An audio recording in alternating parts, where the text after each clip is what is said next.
அனைவருக்கும் வணக்கம்.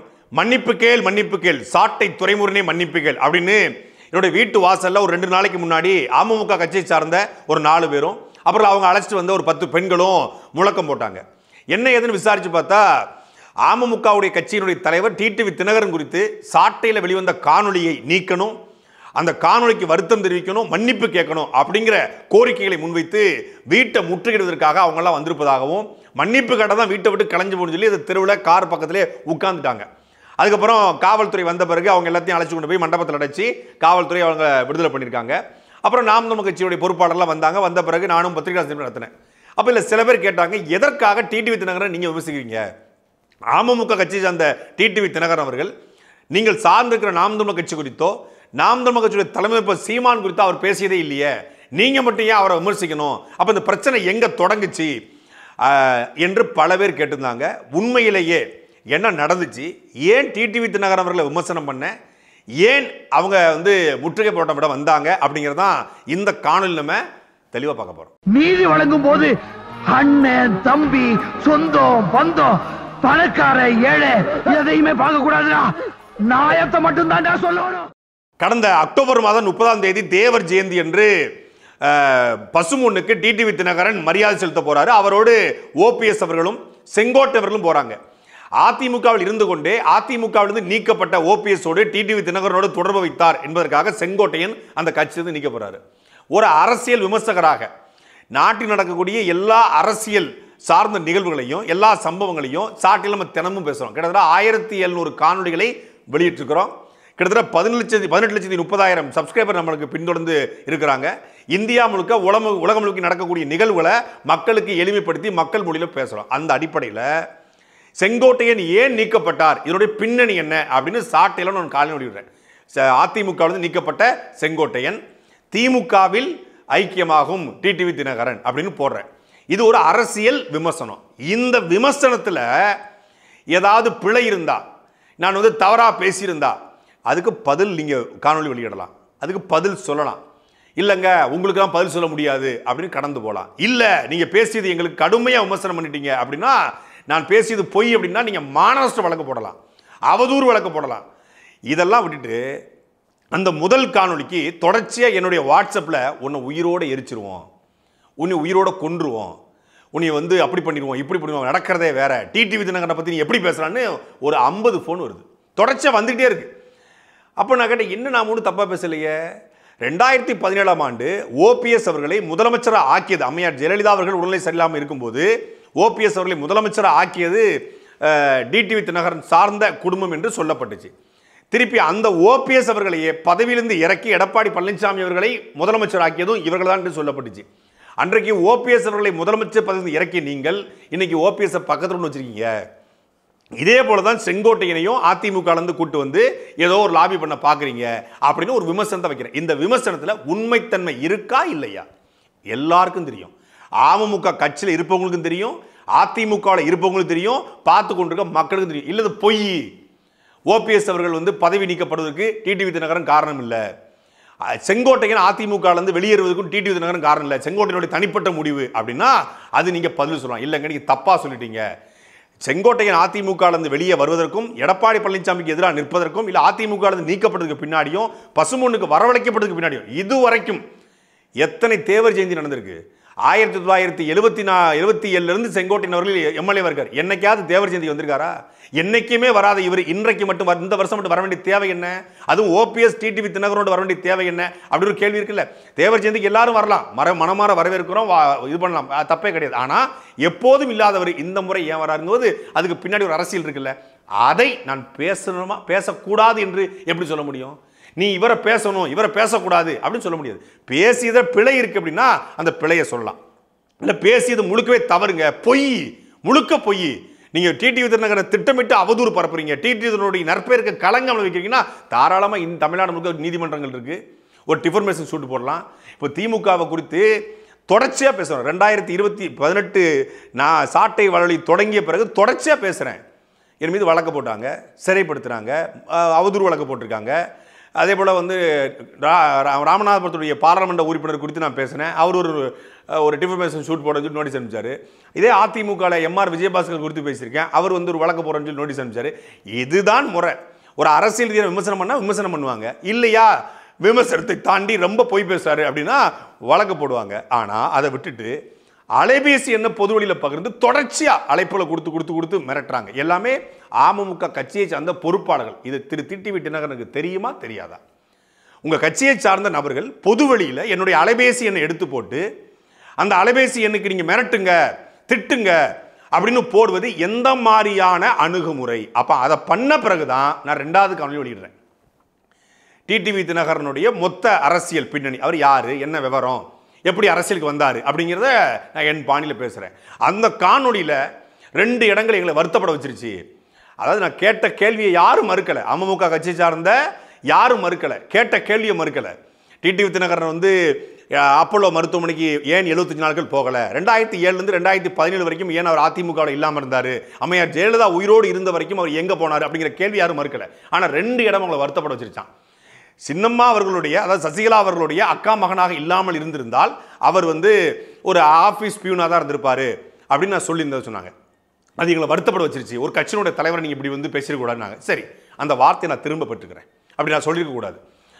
அவர் வந்து லிப்ஸ்டிக்கு மேக்கப்புக்கு வந்து செலவு பண்ணுறாரு அப்படின்னு சொல்லி இது தனிப்பட்ட விமர்சனம், இது அரசியல் விமர்சனம் இல்லை அப்படின்னு சொன்னாங்க. சரி, அந்த வார்த்தையை நான் திரும்ப பெற்றுக்கிறேன். மற்ற கேள்விகள், நான் வச்ச கேள்விகளுக்கு நீங்கள் பதில் சொல்லணும். ஆனால் அதை விட்டுட்டு நீங்கள் என்ன பண்ணீங்க, பொது வழியில் நம்பரை போட்டது இல்லாமல் என் குடும்பத்தாரை தனிப்பட்ட முறையில் நான் இல்லாத போது வந்து மிரட்டிருக்கீங்க. அப்போது கூட நான் வந்து சரி அவங்க எதிரியாக நான் இதுவரைக்கும் நினைக்கல, இதுவரைக்கும் எப்போதுமே நினைக்க போதும் இல்லை. ஏன்னா எங்களுடைய எதிரி யாருன்னு எனக்கு தெரியும். நாம் தமிழர் கட்சியுடைய பொறுப்பாளராக இருந்து கொண்டு நீங்கள் சாட்டை வலையொலி நடத்துறீங்க. இதுவரைக்கும் டிடிவி தினகரன் அவரை பற்றி பேசுறதே கிடையாது, நீங்கள் பேசிட்டீங்கன்றாங்க. அதுக்கு நான் அப்புறம் வர்றேன். அதுக்கு முன்னாடி அன்றைக்கு வீட்டுக்கு வராங்க, நான் குளிச்சுக்கிட்டு இருக்கிறேன். அவங்க குளிச்சுட்டு அண்ணன் சீமானவர்கள் தண்ணீர் மாநாட்டுக்கு வராங்கிறதுக்காக, அவர் வரவேற்கிறதுக்காக வானொலியத்துக்கு போகிறதுக்காக கிளம்பிட்டு இருக்கோம். அப்போ 4 பேர் வந்து வீட்டு வாசலில் வந்து முழக்க போடுறாங்க. அப்போ தான் குளிச்சுட்டு வர்றேன். அவங்க கத்துறாங்க. அங்கே வந்து பெண்கள் ஒரு 10-15 பெண்கள் இருக்காங்க. வந்தவங்க எல்லாமே தெரியும், யார் யார் என்னங்கிறது தெரியும். அப்போ தெரிஞ்சவங்க தான் எல்லாரும். போனோம் அப்படின்னா, இறங்கி போனோம்னா வாக்குவாதம் ஏற்படும். அவங்க என்ன பேசினாலும், அவங்க என்ன செயல் செஞ்சாலும் அதுக்கு பிரச்சனை இல்லை. ஆனால் நான் போய் எதா பண்ணோன்னா, காவல்துறையும் இந்த அரசும் சாட்டை துறைமுருகன் இப்படி பேசிட்டாரு, சாட்டை துறைமுருகன் இப்படி நடந்துட்டாருன்னு சொல்லி வழக்கு போடுவாங்க. அதை தாண்டி திருச்சியில் வந்து தலைவர் பிரபாகரனை பற்றி ஒருத்தன் அவதூறாக பேசுகிறான், எழுதுறான். அவன் அப்படி பேசாதடா, பேசாத தம்பி, தலைவரை பற்றி படிச்சுட்டு பேசணும் ஒரு புத்தகத்தை கொடுக்க போனதுக்கு அவனை அடிக்க பாஞ்சோம், ஆயுதங்களை வச்சு தாக்கணும் அப்படின்னு சொல்லி வழக்கு போட்டு சிறைப்படுத்தின அரசு இந்த அரசு. இன்னைக்கு டிடிவி தினகரன் ஆளும் கட்சியோடு நெருக்கமாக இருக்கார் அப்படிங்கிற குற்றச்சாட்டுகள் இருக்கு. அப்போ அப்படிப்பட்ட இடத்துல வம்படியாக வந்து வம்பிழுத்து அவங்க வந்தாலும் கூட நாம் இறங்கி போனால் என்ன நடக்கும் அப்படின்னு எல்லாருக்குமே தெரியும். அதை தாண்டி என்னுடைய ஓட்டுநர் அவர் வந்ததை படம் பிடிக்கிறார். ஏன்னா வந்ததை படம் அவங்க வந்து ரகலையில் ஈடுபடுறாங்க, கார் நிற்கிது, காரை அடிக்க உடைச்சி வர்றாங்க, வீட்டை அடித்து உடைக்க வர்றாங்க. அப்புறம் ஒரு காணொலி காட்சிப்படுத்துக்கு அவரோட செல்ஃபோனை பறித்து அவரை அடிக்க பஞ்சிருக்காங்க. வீட்டு வாசலில் அவதூறான ஆபாசமான இழிவான வார்த்தைகளை, ஒரு முழுக்க முழுக்க பெண்கள் இருக்கக்கூடிய பகுதியில் இழிவான வார்த்தைகளை பதிவு செய்து, இதுதான் அரசியலா? இதான் நீங்கள் எடுத்து வைக்கிற நாகரிகமான அரசியலா? இதான் நீங்கள் அடிச்சுக்கிற கண்ணியமான அரசியலா? நான் பேசி ஏதாவது உங்களை ஏதாவது ஒருமையில் ஏதாவது திட்டிருக்கேனா, ஏதாவது நான் அவதூறாக பேசியிருக்கேனா, இல்லை ஆபாசமாக பேசியிருக்கேனா? எல்லாரையும் விமர்சிப்பது போல டிடிவி தினகரனை விமர்சிக்கிறேன். இல்லை விமர்சிக்கவே கூடாது. விமர்சனத்துக்கு அப்பாற்பட்ட தலைவர்கள் என்று யாராவது இந்தியாவில் ஏன் உலகத்தில் இருக்காங்களா? இயேசுநாதர் மீதே இங்கே விமர்சனங்கள் வைக்கப்படுது. நபிகள் நாயகத்தின் மீதும் சில விமர்சனம் வைக்கிறாங்க. கண்ணன் மீது, பகவான் கிருஷ்ணன் மீது விமர்சனங்கள் வைக்கப்படுது. இந்து மதத்தின் மீது, கிறிஸ்தவ மதத்தின் மீது, இஸ்லாம் மதத்தின் மீது, அந்த தலைவர்கள் மீது, இங்கே பாரத பிரதமர் மோடியின் மீது, கலைஞர் கருணாநிதி மீது, ஸ்டாலின் மீது, முன்னாள் முதலமைச்சர் ஜெயலலிதா மீது, எம்ஜிஆர் மீது, அண்ணா மீது, பெரியார் மீது, எல்லார் மீதும் முத்துராமலிங்க தேவர் பற்றி விமர்சனம் வைக்கிறாங்க. இந்த பக்கம் இம்மானுவேல் சேகரா குறித்து விமர்சிக்கிறாங்க, காமராஜர் குறித்து விமர்சனம் வைக்கிறாங்க. யார் மேலே விமர்சனம் இல்லை? ராஜராஜ சோழன் மீதே விமர்சனம் வைக்கப்படுது. ஒவ்வொருத்தரும் மீதும் இங்கே விமர்சனத்துக்கு அப்பாற்பட்ட தலைவர் என்று உலகத்தில் எந்த நபரும் கிடையாது. ஐன்ஸ்டைனை ஒரு கூட்டம் கொண்டாடுதுன்னா ஐன்ஸ்டைன் கூட்டம் எதிர்க்கக்கூடிய கூட்டமும் அன்னைக்கு இருந்துச்சு, இன்னைக்கும் இருக்கிறது. அப்படி எல்லாரும் விமர்சனத்துக்கு உட்படலாம். அந்த விமர்சனத்தில் ரொம்ப கடுமையாக இருக்குங்க அப்படின்னா அதுக்கு நீங்கள் பதில் சொல்லலாம்.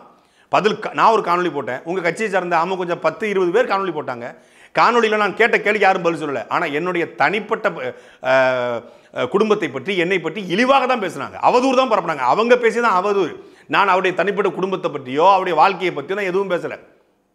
இப்போ இதுவரைக்கும் டிடிவி தினகரன் நாம் தமிழர் கட்சியுடைய தலைவர் சீமானவர்கள் குறித்து எதுவுமே பேசலை ஆனால் நீங்கள் மட்டும் ஏன் அவரை பேசுறீங்க கேட்குறாங்க. டிடிவி தினகரன் அவர்கள் தொடர்ச்சியாகவே நாம் தமிழர் கட்சியுடைய தலைமை சீமானவர்கள் குறித்து ஒவ்வொரு இடத்திலும் பேசியிருக்காருங்கிறத விட கடுமையான வார்த்தைகளால் பேசியிருக்காரு.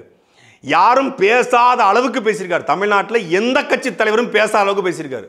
நாம் தமிழர் கட்சியினுடைய தலைமை சீமானவர்கள் மீது ஒரு பொய் வழக்கு போடப்படுது. 2011 போடப்பட்ட பொய் வழக்கு திருப்பி அப்பவே வாபஸ் வாங்கப்படுது.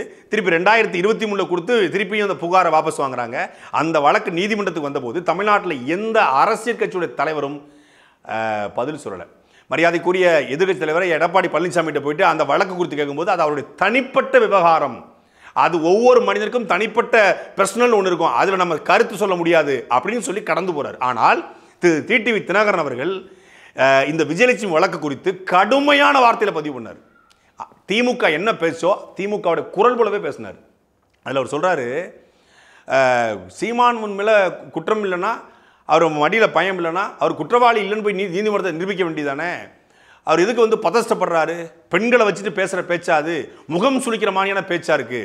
சீமான் வந்து பேசுகிற பேச்சு ஒரு அரசியல்வாதி பேச்சு மாதிரி இல்லை. இதெல்லாம் கேட்டுட்டு அவங்க கூட நிற்கிற பெண்கள்லாம் எப்படி நிற்கிறாங்கன்னு திமுக வச்ச விமர்சனத்தை அப்படியே வச்சாங்க. ஆனால் அதுக்கு முன்னாடி விஜயலட்சுமி அவர்கள் என்ன பேசினாரு தொடர்ச்சியா அப்படிங்கிறத டிடிவி தினகரன் மறந்துட்டார்.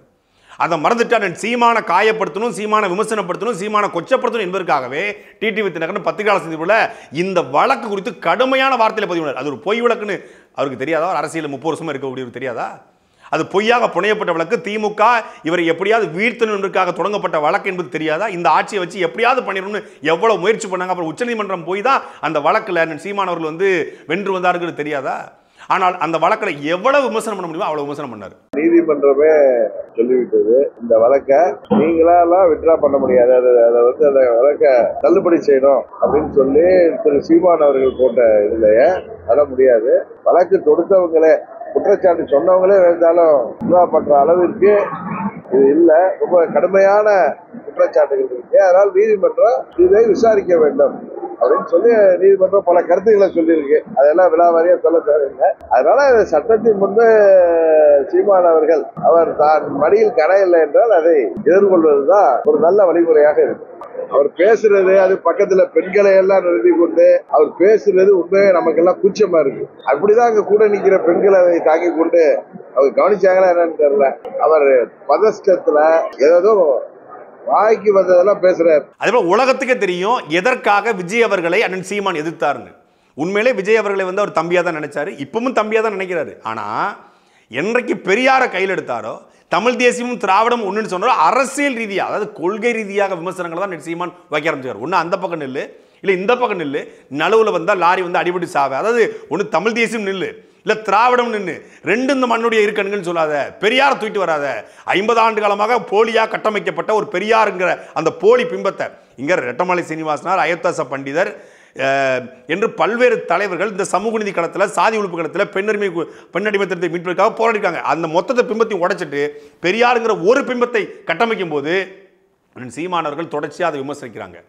அதை விமர்சிக்கிற பொழுது திருப்பியும் பெரியார் பிம்பத்தை தூக்கிட்டு இளைய தலைமுறைக்கு, இந்த புதிய தலைமுறைக்கு விஜய் கொண்டு போய் பெரியாரை சேர்க்கிறாருன்னு தான் அண்ணன் சீமானவர்கள் அக்டோபர் 27, 2024 பிறகுதான் விமர்சனத்தை முன்வைக்கிறாங்க. உடனே டிடிவி தினகரன் என்ன சொல்றாருன்னா, விஜயனுடைய வருகையினால சீமான் பயப்பட்டாரு, அவர் ஒரு வருஷமா அவரோட பேச்சில் வந்து பதட்டம் தெரியுது, விஜய் வருகையினால அவருக்கு அரசியலுக்கு ஆபத்துன்னு நினைக்கிறாரு, அன்னைக்கு வரைக்கும் விஜயை தம்பி தம்பினாரு, இன்னைக்கு வந்து விஜய் வந்து பொது வழியில் அதாவது வாய்க்கு வந்தபடிலாம் பேசுறாரு அப்படின்னு விமர்சனம் வைக்கிறார். இது விமர்சனம் இல்லையா?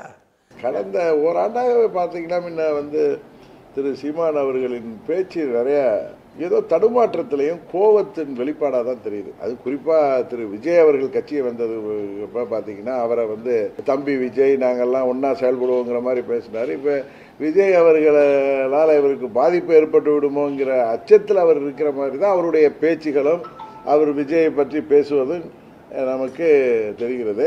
யாரை பார்த்தும் எங்களுக்கு பொறாமை இல்லை. இன்றைக்கு ஒருவரை அண்ணன் தம்பி என்று சொல்வது கட்சி ஆரம்பிக்கும் பொழுது அதற்கு பிறகு அவர்களை ரோட்ல நின்றுட்டு மானாங்கண்ணிக்கு, எங்க ஊர்ல சொல்லுவாங்க, மானாங்கண்ணிக்கு திட்டுவதெல்லாம் எங்களுக்கு தெரியாது. எங்களை விமர்சிப்பவர்களுக்கு பதில் விமர்சனம் சொல்லுவோம். மற்றபடி யாரை பார்த்தும் எங்களுக்கு பொறாமை கிடையாது. இது மட்டும் இல்ல, அண்ணா எம்ஜிஆர் ரெண்டு பேரையும் வந்து எங்களுடைய வழிகாட்டின்னு சொல்லி இன்னைக்கு விஜய் எடுக்கிறாரு. அந்த ரெண்டு சனியன்கள், அதாவது ரெண்டு சனியன்கள் அவர் சொன்னது வந்து அண்ணா எம்ஜிஆர் தொடங்கிய திராவிட கட்சிகளை தான் சொன்னார்.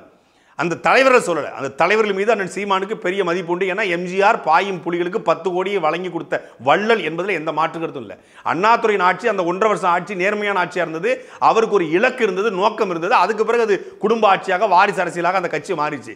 ஆனால் அண்ணா எம்ஜிஆர் தொடங்கிய கட்சிகளை திராவிட சனியன்கள் சொன்ன உடனே அதை கட் பண்ணிட்டு 2 தலைவர்களை வந்து இழிவுபடுத்தாங்கன்னு சொல்லி தவறாக புரிதலப்பட்டுச்சு. அதுக்கும் டிடிவி என்ன சொன்னார், 2 தலைவர்கள் வந்து ஒரு பேசுறாரு, இப்படி இந்த தலைவர்களெல்லாம் பேசி அவர் அடையாளப்பட நினைக்கிறாரு, இது வந்து வன்மையாக கண்டிக்கத்தக்கது அப்படின்னு ஒவ்வொரு முறையும் அண்ணன் சீமான் குறித்து கேட்கும் போதெல்லாம் அவர் வந்து நான் என்னுடைய சகோதரர் சீமான், என்னுடைய நட்பு சக்தி சீமான், சீமானை நான் விமர்சிக்க மாட்டேன் அப்படின்னு சொல்லி கடந்து போயிருக்காரா? இன்னொன்று அமமுகங்கிற கட்சி ஒரு திராவிட கட்சி, பெரியாரை ஏற்றுக்கொண்ட கட்சி.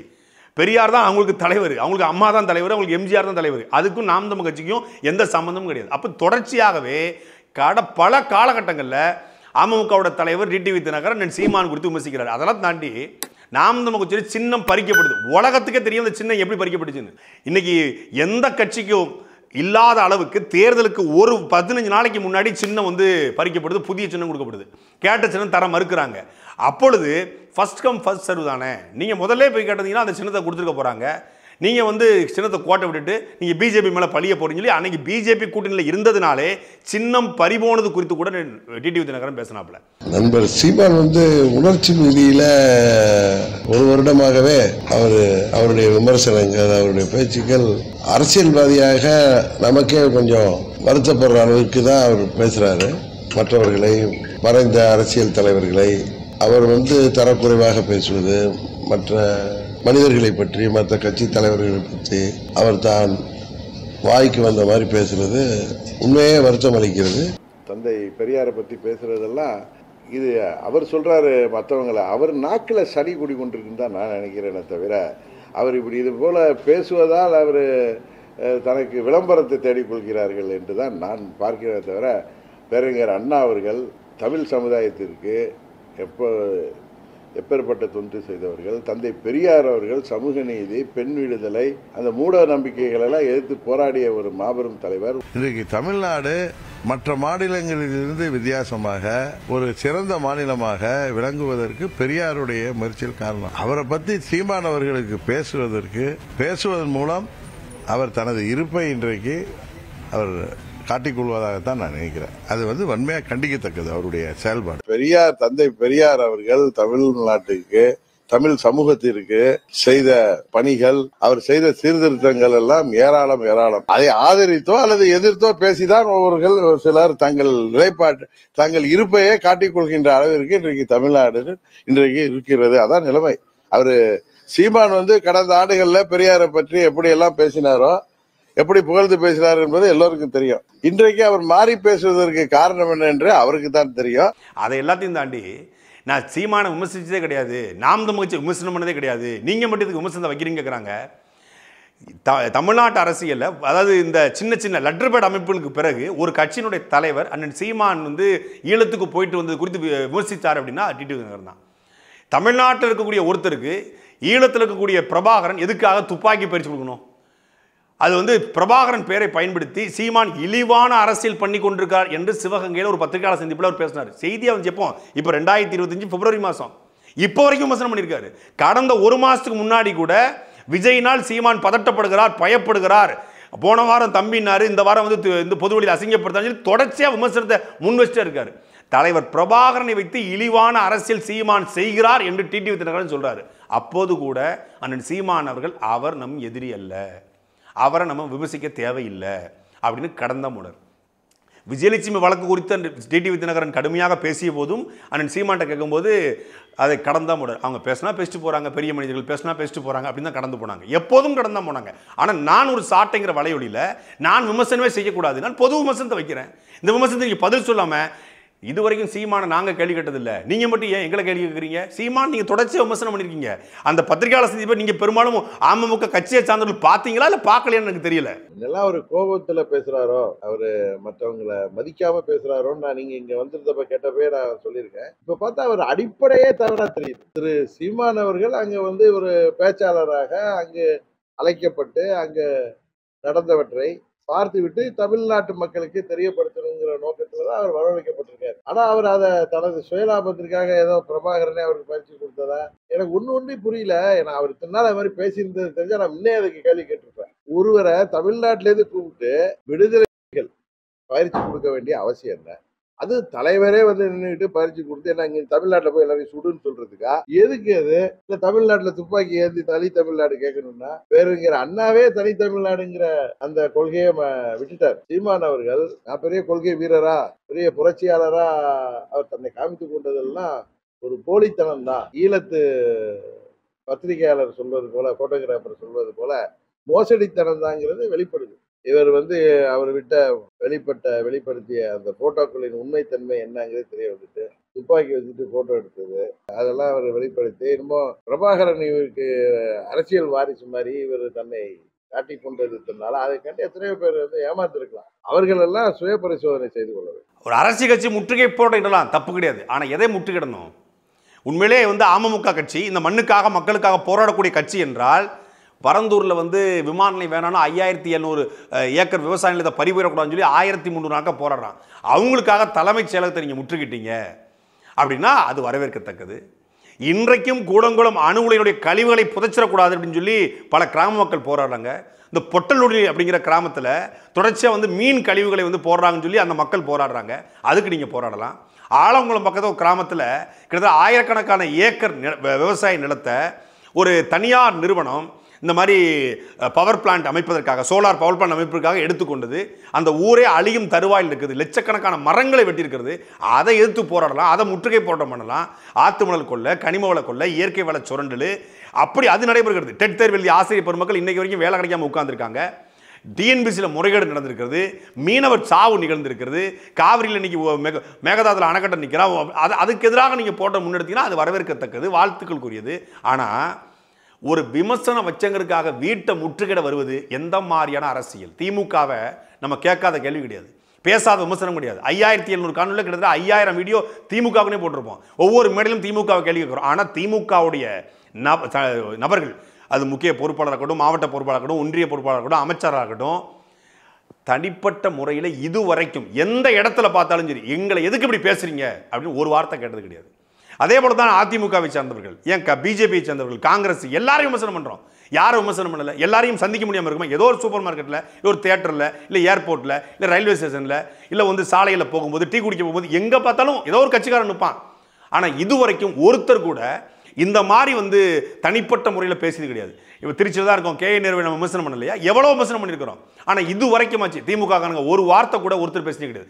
வழக்கு கொடுப்பாங்க, அவங்க வந்து பொய் வழக்கா கூட கொடுப்பாங்க, அவங்க அதிகாரத்தை வந்து சிறைப்படுத்துவாங்க, அது நடக்கும். ஆனால் தனிப்பட்ட முறையில் இந்த மாதிரி அநாகரிகமான இழிவான செயலில் ஈடுபட்டதே கிடையாது. பொது வழியில் நம்பர் எடுத்து போடுறது, இந்த உண்மையில சொல்லப்போனால் தாவேகா கட்சியை சார்ந்த நபர்களை நம்ம தொடர்ச்சி விமர்சனம் பண்ணியிருக்கோம். அணில் குஞ்சுகள் கிண்டல் பண்ணுறோம், தற்கூரின்னு கிண்டல் பண்ணுறோம். கரூர் சம்பவத்துக்கு பிறகு தொடர்ச்சியாக நான் தான் அதிகமாக விமர்சனம் பண்ணேன். ஆனால் அவர்கள் கூட குறைந்தபட்சம் இந்த பொது வழியில் என்ன தாவேகா கட்சியில் இல்லையா இருக்கும். பொது வழியில் நம்பர் எடுத்து போட்டு இவனை திட்டுங்க, இவனை திட்டுங்க, திட்டா பயந்து ஒடுங்கி போயிடுவோமா? இல்லை திட்டுறதுனால என்ன நடந்துடும்? இப்போ யார் நம்பரை யார் எடுத்து போட முடியாது. ஒரு ட்வீட்டு ஸ்டாலின் நம்பர் எடுத்து போடலாம், அவர் பிஏ நம்பர் எடுத்து போடலாம். இது போட்டதுனால என்ன ஆயிரும்? இது எதிர்ப்பா? தமிழ்நாட்டு அரசியல் மோடி பர்சனல் செக்ரட்டரி நம்பரை தேடி பிடிச்சி இல்லை மோடியுடைய ஆஃபீஸ் நம்பர் எடுத்து போட முடியாதா?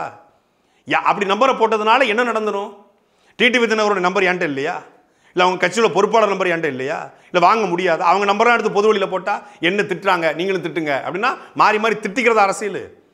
ஒரு நாள் அந்த செப்டம்பர் 14 நவம்பர் 14 மத்தியானத்தில் தொடங்கி என் வீட்டை வந்து முற்றுகையிட்டு என் வீட்டில் வந்து ஆபாசமாக இழிவாக பேசிட்டு நான் பத்திரிகையாளர் சந்திப்பில் கேள்வி கேட்டதுக்கு என் நம்பர் எடுத்து பொது வழியில் போட்டு அந்த நம்பருக்கு கிட்டத்தட்ட 2000 கால் வந்திருக்கு.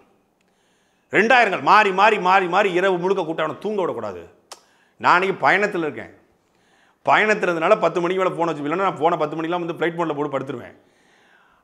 பயணத்தில் இருக்கும்போது மாறி மாறி அழைக்கிறாங்க, அடிச்சுக்கிட்டே இருக்காங்க. அதில் ஒரு சிலருடைய அழைப்பு எடுத்து பேசுனா சிலர் அன்பாக பேசுனாங்க. இந்த மாதிரி எதுக்குன்னா நீங்கள் வந்து இந்த மாதிரி டிடிவி என்ன பேசுகிறீங்க, நம்மெல்லாம் வந்து எதுக்குன்னு பேசணும், நீங்கள் திமுக தானே உங்களை எதிரி, டிடிவி உங்களை எதிரி இல்லைன்னா. அப்போ நான் அவங்களை புரிய வச்சேன் எதுக்காக நான் விமர்சனம் பண்ணேன். இந்த விமர்சனம் வைக்கிறேன், நீங்கள் வந்து கொலை மட்டல் கொடுக்க போய் தான் நான் திருப்பி வீடியோ போட்டேன். தெரிஞ்சுட்டு பேசுங்கன்னு தெரிஞ்சுட்டு பேசினேன். அதில் உங்களுக்கு வார்த்தை தவறுக்குன்னா நீங்கள் சுட்டி காட்டுங்க. ஆனால் அதை விட்டுட்டு பொது வழியில் அலைபேசி என்ன கொடுத்து பொது வழியில் மிரட்டல் கொடுப்பது, ஆபாசமாக பேசுவது, இழிவாக பேசுவது எந்த மாதிரியான அரசியல் அப்படின்னு உங்களுக்கு கேட்டப்புறம் தப்பு தானே, வீட்டுக்கு வந்துருக்கூடாது தெரியாமல் பண்ணு. அமமுக கட்சி சேர்ந்த முக்கிய பொறுப்பாளர்களை தப்பு தான் நாங்கள் கண்டிக்கிறோம், நாங்கள் எதிர்க்கிறோம். நாங்கள் அப்போ தங்களை அடையாளப்படுத்திக் கொள்ள ஒரு சிலர், அதுவும் பாவம் இந்த திருச்சி அரசு மருத்துவமனைக்கு பின்னாடி வண்ணாரப்பட்டின ஒரு ஏரியா இருக்குது, அங்கேருந்து 200 ரூபாய்க்கு ஆட்களை கொடுத்து ஒரு அம்மாக்களை கொண்டு வந்திருக்காங்க. மகளிர் அணிங்கிற பேரில் ஒரு 2 பெண்கள் வந்தாங்க அம்மாவுக்கு, மற்றவங்களாம் வந்து ஒரு 10 பேர் வந்து வயதான அம்மாக்கள். காவல்துறை வந்து வாகனத்தை ஏற்ற சொன்னால் நாங்களாம் ஏற மாட்டோம்னு அம்மாக்கள் போகுது. பரிதாபமாக இருந்துச்சு. உண்மையிலே சொல்லிட்டு வந்திருந்தா நானே நல்ல டீ காஃபியோ இல்லை வந்து பழச்சாரோ இல்லை மோரோ இல்லை சாப்பாடோ கூட கொடுத்து அனுப்பிக்கலாம். யாரும் எதிரி கிடையாது, அவங்களுக்கும் சேர்த்து தான். நீங்கள் என்ன எதிர்க்கிறீங்கல்ல, உங்களுக்கும் சேர்த்தா நான் அரசியல் பண்ணுறோம், உங்களுக்கும் சேர்த்து தான் நாங்கள் ஒவ்வொரு பிரச்சனையும் பேசுகிறோம். உங்களுக்கு எதிரி இவங்கெல்லாம் வந்து மனிதகுல விரோதி அப்படின்னு நினைக்கிறேன். அமமுக கட்சி வந்து எல்லாரும் மனிதகுல விரோதி, அவங்களாம் எதிரி இல்லை. என் சொந்தக்காரங்க பல பேர் அமமுக இருக்காங்க, இருந்து வெளியே வந்திருக்காங்க. இப்படி அதாவது எல்லா கட்சியிலுமே எல்லாரும் இருப்பாங்க. இப்போ நம்ம ஒரு வீட்டில் ஒருத்தர் திமுக இருப்பாங்க, ஒருத்தர் அதிமுக இருப்பாங்க, ஒருத்தங்க பிஜேபியில் இருப்பாங்க, ஒருத்தர் அமமுக இருப்பாங்க, ஒருத்தர் நாம் தமிழர் இருப்பாங்க. எல்லாருமே உறவினர்கள் தான், சொந்தக்காரங்க தான், ஒரே மொழி பேசக்கூடிய மக்கள் தான். இதில் விரோதம் என்ன இருக்குது? தனி மனித பகை இங்கே வந்துச்சு. மரியாதைக்குரிய நேதாஜி சுபாஷ் சேனையினுடைய தலைவர் மரியாதைக்குரிய வழக்கறிஞர் அண்ணன் மகாராஜன் கேட்டிருந்தாங்க, தனி மனித பகை எங்கே வந்துச்சு? ஒரு விமர்சனத்தை நீங்கள் தனி மனித பகையை ஏன் மாற்ற பார்க்குறீங்க? இப்போ டிடிவி தினகரன் தனி மனிதராக எனக்கு பகையா அவர்? இல்லை ஏதாவது பிரச்சனை, இல்லை பணம் வாங்கினது சிக்கலா, இல்லை இடம் வாங்கினது சிக்கலா? ஒன்றும் இல்லை. கருத்தியெல்லாம் நான் ஒரு விமர்சனம் வைக்கிறேன், அந்த விமர்சனத்தில் பிழை இருந்தால் சுட்டி காட்டுங்க, தாராளமாக சுட்டி காட்டுங்க. இல்லைங்க நீங்கள் தப்பாக பேசுகிறீங்கன்னா தாராளமாக திருத்திக் கொள்வோம். நான் கேட்ட கேள்வியில் பதிலே வரலையே. வணக்கம். நேற்று பார்த்தீங்கன்னா மதிப்புக்குரிய அண்ணன் நாம் தமிழர் கட்சியினுடைய மூத்த நிர்வாகி சாட்டை துரைமுருகன் அவருடைய வீட்டு வாசலில் வந்து நிறைய பேர் உட்காந்து போராடுறாங்க. என்ன அப்படின்னு பார்த்தோம்னா, நாங்கள்லாம் வீட்டை முற்றுகையிட போகிறோம், இவர் வந்து டிடிவி தினகரனை வந்து நிறைய திட்டாரு பேசிட்டாரு அப்படின்னு சொல்லி ஒரு வீட்டை முற்றுகையிட போகிறாங்களாம். முதல்ல வந்து அரசியல் நாகரிகத்தை வந்து என்னன்னு கற்றுக்கங்க. டிடிவி தினகரன் கட்சியில் இருக்கக்கூடியவர்கள் வந்து ஒரு சில பேர், எல்லாரையும் சொல்லலை, எனக்குமே நண்பர்கள் நிறைய பேர் இருக்காங்க. ஏன் இந்த வேலையெல்லாம் பண்ணுறீங்க? உங்களுக்கு சாட்டை துரைமுருகனோட கருத்து ரீதியான மோதல் என்றால் உங்களுடைய எதிர் கருத்துக்களை நீங்கள் வெளியிடுங்க. அல்லது அவர் சார்ந்த கட்சி நாம் தமிழர் கட்சி இருக்கிறது, அந்த கட்சி குறித்து நீங்கள் அவருடைய கொள்கை குறித்து விமர்சனம் பண்ணுங்கள். நீங்கள் ஏன் தனி மனிதனை எதிரியாக சித்தரிக்கிறீங்கன்னு தெரியல. அவர் சாட்டை துரைமுருகன் அவர்கள் வந்து அவர் வந்து ஒரு கருத்தியல் ரீதியாக வந்து சில விஷயங்களை வந்து முன்வைக்கிறாரு.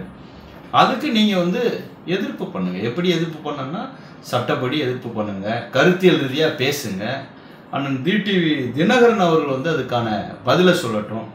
அதை விட்டுட்டு நான் வந்து அவங்க வீட்டை வந்து போய் நாங்கள் மறியல் பண்ணுவோம், முற்றுகை பண்ணுவோம் அப்படின்னா, அதிகமான ஓட்டு சதவீதம், உங்களை விட பல இடங்களில் அவங்க அதிகமான ஓட்டு சதவீதத்தை வச்சுருக்கிறாங்க. அவங்களுக்கு அதிகமான இளைஞர்கள் நிர்வாகி இருக்கிறாங்க நாம் தமிழரில். அவங்களாம் போய் அண்ணன் டிடிவி அவர்களுடைய வீட்டில் போய் மறிச்சா அது நல்லா இருக்குமா? யோசிச்சு பாருங்கள். தயவு செய்து இந்த மாதிரி விஷயங்களை கைவிட்டுட்டு, அரசியல்லாம் விமர்சனங்கள் வரத்தான் செய்யும். ஒன்று அதை எதிர்கொள்ளணும், இல்லை அதை கடந்து போயிடணும். ரெண்டும் இல்லாமல் நான் போய் அவங்க வீட்டை முற்றுகை பண்ணுவேன் அப்படின்றது வந்து நாகரீகமான ஒரு செயல்பாடு கிடையாது. இதை வந்து நான்லாம் வன்மையாக வந்து கண்டிக்கிறேன். உடனடியாக சாட்டை துரைமுருகன் அவர்கள் வீடு மேலே சட்டத்திற்கு முரணாக முற்றுகைன்னு சொல்லி போனாங்க பார்த்தீங்களா, இது வந்து தனி மனித தாக்குதல். அவங்க மேலெல்லாம் நடவடிக்கை எடுக்கணும். இதை அனுமதித்தால் எல்லா கட்சிக்காரங்களும் யாரையும் அடுத்தவங்க விமர்சனம் பண்ணால் அப்போ உடனே அந்தந்த கட்சிக்காரங்க வந்து இன்னொரு கட்சிக்காரனோட வீட்டில் போய் முற்றுகை பண்ணிகிட்டு இருப்பாங்க. இது எல்லாருக்கும் பொருந்தும். அதனால் சட்டப்படி நடவடிக்கை எடுக்கணும் அரசாங்கம். அண்ணன் சீமான் அவர்கள் மேலே உள்ள கோபத்தில், அல்லது சாட்டை துரைமுருகன் அவர்கள் மேலே உள்ள கோபத்தில், அவங்க அரசாங்கத்தை விமர்சனம் பண்ணுறாங்கன்ற ஒரு கோபத்தில் இந்த விஷயங்களை வந்து காவல்துறை கண்டு காணாமல் விட்டால், அதே போல் மற்ற தரப்பினர்கள் மீதும் முற்றுகை நடத்தும் போது நீங்கள் அமைதியாக இருக்கணும். அப்படி தான் செய்யணும். எல்லாருக்கும் ஒரே சட்டம் தானே. ஆகையினால உடனடியாக நடவடிக்கை எடுங்க, அதுதான் சரியாக இருக்கும். நன்றி. நேதாஜி சுபாஷ் சேனைக்காக வழக்கறிஞர் டாக்டர் மகாராஜன். 10 வருஷம் எங்கே போனார், 75 நாள். அதெல்லாம் நீ கேட்கக்கூடாது, அதிமுக தான் கேட்கணும். நீ எப்படி கேட்ப? கேட்கக்கூடாதுன்னு யாரும் பதில் சொல்ல முடியாதுல்ல. யாருமே கேட்கக்கூடாதுன்னு எப்படி சொல்லுவீங்க? கேட்குற கேள்விக்கு பதில் சொல்லுங்கள். இதெல்லாம் தாண்டி என்னையை நீங்கள் வந்து இவ்வளவு பொது வழியில் நம்பர் எடுத்து போட்டு என் வீட்டை முற்றுகையிட வர்றீங்க. மரியாதைக்குரிய டிடிவி தினகரன் அவர்களுடைய சித்தி சின்னம்மா அவர்கள் இல்லை என்றால் டிடிவி தினகரனே இல்லை. அவங்க தான் அவருடைய அரசியல் அடியாளம், அரசியலுக்கு கூட்டு வந்தவங்க. அவங்க மூலியமாக தான் அவங்க அரசியலுக்கு வராங்க. அப்படிப்பட்ட சசிகலா அவர்களை எடப்பாடி பழனிசாமி காலில் விழுந்து முதலமைச்சரானாரு, விட்டா காலுக்குள்ளே போயிருப்பாரு அப்படின்னு சொல்லி தமிழ்நாட்டுடைய துணை முதலமைச்சர் விளையாட்டுத்துறை அமைச்சர் உதயநிதி ஸ்டாலின் பேசினாரு. ஏன் ஒருத்தர் கூட கண்டிக்கல? அப்ப நீங்க உதயநிதி ஸ்டாலின் வீட்டை முற்றுகையிடலையே, உதயநிதி ஸ்டாலின் நம்பர் எடுத்து பொது வெளியில போடலையே. உங்களுடைய அடையாளமாக இருக்கக்கூடிய, நீங்கள் சின்னம்மா என்று பெருமையோடு அழைக்கக்கூடிய சசிகலா அவர்களை தொடர்ச்சியாக உதயநிதி ஸ்டாலின் விமர்சனம் செய்யும் போது ஒருத்தர் கூட, என்னை கண்டிக்கிற, என்னுடைய அலைபேசி எண்ணை போடுகிற, என் வீட்டுக்கு வருகிற ஒருத்தர் கூட ஏன் நீங்கள் உதயநிதி ஸ்டாலினை கண்டிக்கல? பயமா? வழக்கு போட்டுருவாங்க பிரச்சனையா, இல்ல வேற எதுவும் பிரச்சனையா? சில தம்பிகள், சில அண்ணன்மார்கள் சொல்றாங்க, இதோட முடிச்சுக்கலானே, இதுக்கு மேல வேணானே, இதோட முடிச்சுக்கோ. பிரச்சனைன்னு ஒன்று இருந்தால் தானே முடிச்சுக்க முடியும். பிரச்சனையே இல்லையே. டிடிவி தினகரனோடு எனக்கு என்ன பிரச்சனை? ஒரு நீங்கள் நான் தண்ணீர் மாநாடு அன்றைக்கி இந்த விளக்கத்தை கொடுத்துருப்பேன். அன்றைக்கி வந்து தண்ணீர் மாநாடு இருந்ததுனால அவசரமாக கிளம்ப வேண்டியிருந்துச்சு, அங்கே போயிட்டோம். நேற்று வந்து வடக்கன்குளம் ராதாபுரம் பகுதியில் வந்து இந்த கல்குவாரி காற்றாலை ரெண்டும் வந்து பெரிய சிக்கலாக இருக்குது அப்படின்னு சொல்லியிருந்தாங்க. நான் அது குறித்து ஆய்வு பண்ணுறதுக்காக ஒரு ஆவணப்படம் மாதிரி எடுப்பதற்காக அங்கே போயிட்டேன். மாலையில் சுரண்டையில் தென்காசி மாவட்டம் பொதுக்கூட்டம் முடிச்சு இப்போ தான் வந்தேன். அப்போ டிடிவி தினகரனை விமர்சிக்கணும் அப்படிங்கிற வேலையில், ஏன்னா அவரை விமர்சிக்கிறதான் சேனல் தொடங்கலை, நான் மக்கள் பிரச்சனையை பேசத்தான் சேனல் தொடங்கினேன். மக்கள் பிரச்சனையை பேசத்தான் நாம் தமிழ் கட்சியில் இருக்கிறேன். அங்கே என்ன பேசுகிறோமோ அதை தான் இங்கேயும் பேசுகிறோம், இங்கே என்ன பேசுகிறோமோ அதை தான் அங்கேயும் பேசுகிறோம். மக்கள் பிரச்சனையை பேசுகிற இடத்துல இவரை பற்றி பேச வேண்டிய தேவை என்ன இருந்துச்சுன்னா, செங்கோட்டை நீக்கப்படுறாரு, அதோடைய பின்னணி என்ன அப்படின்னு சொல்ல வேண்டியது ஒரு அரசியல் விமர்சகராக, ஒரு யூடியூபராக என்னுடைய வேலை. அதுதான். அதை பேசக்கூடாது அப்படின்னு யாரும் சொல்ல முடியாது. உண்மையை பேசு, உறக்க பேசு, உறுதியாக பேசு, அதை இறுதி வரை பேசு என்று நான் படித்த தெய்வ திருமணர் முத்துராமலிங்க தேவர் சொல்லியிருக்காரு. நீங்க வந்து உண்மையை பேசு, உறக்க பேசு, உறுதியாக பேசு, அதை இறுதி வரை பேசும்போது நான் இறுதி வரை பேசுவேன், உண்மையை பேசுவேன், உறக்க பேசுவேன். தவறுகள் இருந்தா, அதுல பிழை இருந்தா சொல்லுங்க, தாராளமாக சொல்லுங்க, உரிமையோட சொல்லுங்க, அதுல மாற்றுக்கிறது இல்லை. ஆனா அதை விட்டுட்டு இந்த ஃபோன் நம்பர் எடுத்து வெளி போட்டா 50 ரூபாயா தான் ஒரு சிம்மு, தூக்கி தூர போட்டு இன்னொரு சிம்மு, அதையும் எடுத்து போடுறோம், அதை தூக்கி போட்டு இன்னொரு சிம்மு, மொத்தமாக 50 ரூபா தான், 10 நிமிஷத்தில் ஆக்டிவேட் பண்ணிக்கலாம். அதனால் பொது வழியில் நம்பரை போட்டு பாத்தியா என் ஃபோனை எடுக்கவில்லை, பயந்து விட்டையா அப்படிங்கிறது. வீட்டுக்குள்ளே ஒளிந்து கொண்டாயா, வீட்டுக்குள்ளே எப்படியா ஒளிய முடியும்? என் வீட்டில் நான் இருக்கேன், நீங்கள் தான் வெளியே கடந்து கத்திட்டு இருந்தீங்க, வீட்டுக்குள்ளே ஒளிய முடியும். இப்போ நீங்கள் வந்து நான் ஏற்ற வீட்டில் போய் இன்னும் கிடந்தேன்னா ஏற்ற வீட்டில் ஒளிஞ்சாக்கல, என் வீட்டில் நான் உட்காரும்போது வீட்டுக்குள்ளே ஒளிந்து கிடந்த சாட்டை, ஃபோனை அணைச்சி வச்ச சாட்டை, ஃபோனை எடுக்காத சாட்டை, ஃபோனை இப்போ சுவிட்ச் ஆஃப் பண்ணிய சாட்டை, இதெல்லாம் பண்ணி நீங்கள் வந்து என்ன செய்யலாம், உங்களுடைய ஆற்றாமையை தீர்த்து கொள்ளலாம். ஆனால் நான் கேட்ட கேள்விக்கு இதுவரைக்கும் ஒருத்தர் கூட பதில் சொல்லலை. என் கேள்விகள் நியாயமான முறையில், தர்க்க ரீதியில் எப்போதும் இருக்கும். உண்மையை இன்னும் கூடுதலாக உறக்க பேசிக்கொண்டே இருப்பேன். சாட்டை எடுத்து நாட்டை திருத்து.